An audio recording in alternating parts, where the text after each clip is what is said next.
Peranan etika dan peradaban dalam mendukung tanggungjawab sosial. Pertama, mengetahui dan menghayati kepentingan etika dalam menjalankan kehidupan seharian mereka.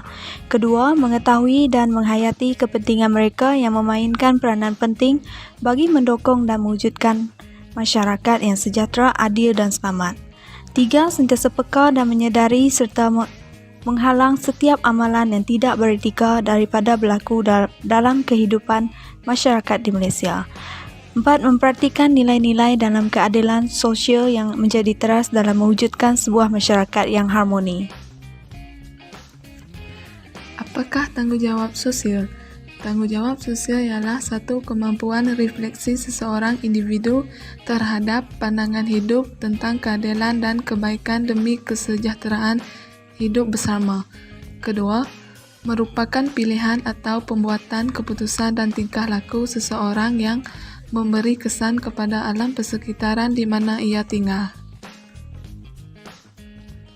Tanggungjawab sosial sebagai rakyat. Rakyat menjadi ejen moral untuk memastikan setiap tindakan mengikut etika yang baik tanpa perlu pengawasan oleh agensi penguatkuasaan luaran. Kedua, rakyat sebagai khalifah. Rakyat perlu bertanggungjawab dan beramanah. Isu-isu bertanggungjawab sosial dalam masyarakat. Antara isu bertanggungjawab sosial dalam masyarakat adalah pergaulan bebas. Pergaulan bebas merupakan isu sosial yang sering berlaku dalam masyarakat, terutamanya dalam golongan remaja. Hal ini kerana mereka mudah dipengaruhi yang menghalalkan benda yang tidak bagus dalam pergaulan bebas. Contohnya, kesan buruk yang sering berlaku daripada pergaulan bebas antara masyarakat ialah pembuangan bayi. Kes pembuangan bayi kerap meningkat dan berlaku di Malaysia.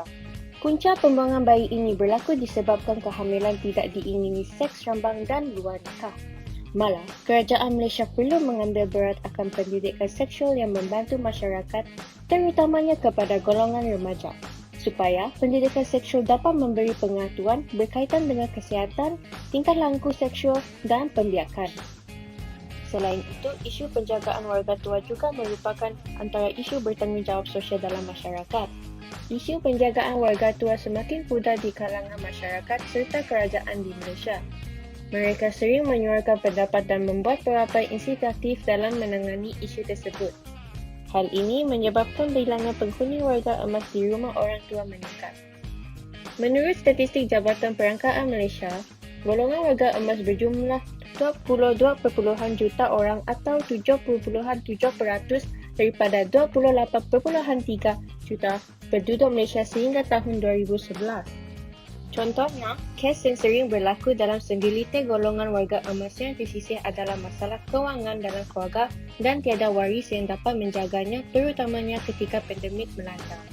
Oleh itu, kerajaan perlu mengambil kerjasama supaya isu seperti ini dapat dielakkan.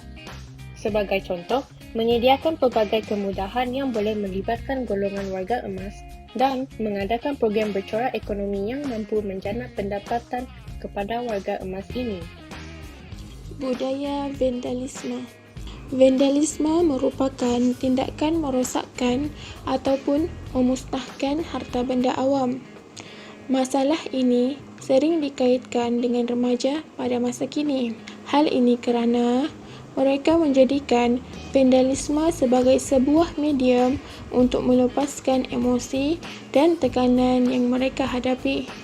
Budaya ini telah menimbulkan impak negatif kepada masyarakat dan kerajaan pada masa kini.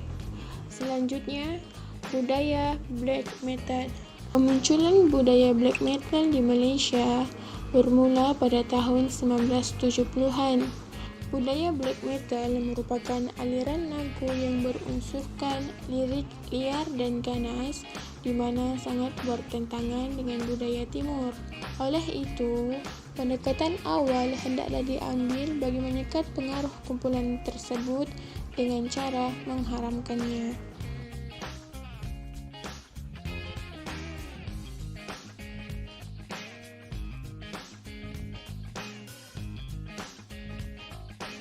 Bagaimana masyarakat menyumbang dalam tanggungjawab sosial.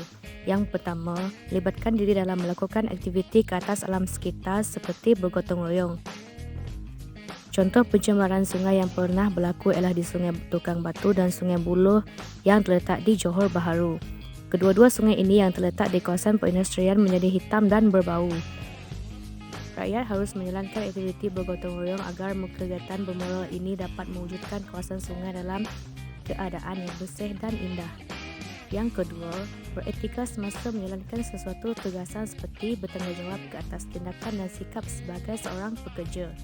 Sikap amanah harus ditanamkan pada setiap masyarakat di tempat pekerjaan agar setiap tanggungjawab yang diberikan menimbulkan sebuah organisasi yang produktiviti dan memiliki persekitaran organisasi yang kondusif. Terbuktilah tanggungjawab sosial ini amat penting pada setiap masyarakat yang harus disumbang agar dapat membantu membentukkan sifat-sifat seperti rasional, bertimbang rasa dan profesional.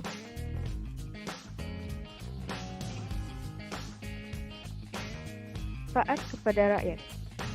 Yang pertama, rakyat dapat menjalani kehidupan dalam keadaan yang aman dan tenang kerana kurang masalah sosial.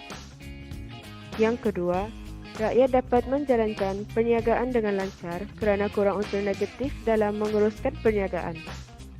Yang ketiga, wujud suatu persatuan dan kesatuan dalam kalangan rakyat untuk mempertahankan etika dan peradaban dalam kehidupan mereka.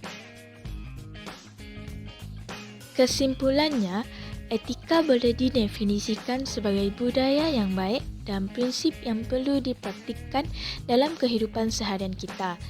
Etika mempunyai banyak pengertiannya yang tersendiri merangkumi bidang pendidikan, kemasyarakatan dan hubungan antarabangsa. Etika dan peradaban dalam masyarakat dapat menjamin keseimbangan pembangunan negara, keamanan dan kesejahteraan di dalam masyarakat di negara kita. Menjadi seorang yang beretika adalah sangat penting kerana manusia yang beretika sentiasa dipandang mulia, dihormati dan menjadi teladan yang baik kepada masyarakat.